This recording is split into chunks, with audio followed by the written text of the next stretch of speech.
人不喝水最多能活3天，那动物呢？看看这只蜥蜴你就知道了。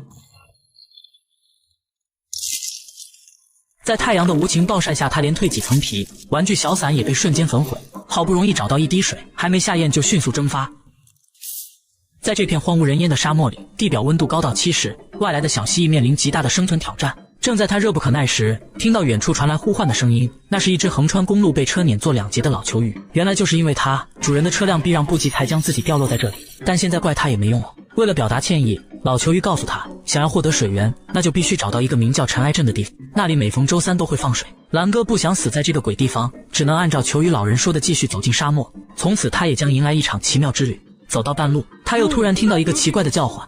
Try to blend in. Blend in? What do you mean? 蓝哥走近一看，原来是一只癞蛤蟆。在他不明所以时，一个可怕的黑影划过天空，那是一只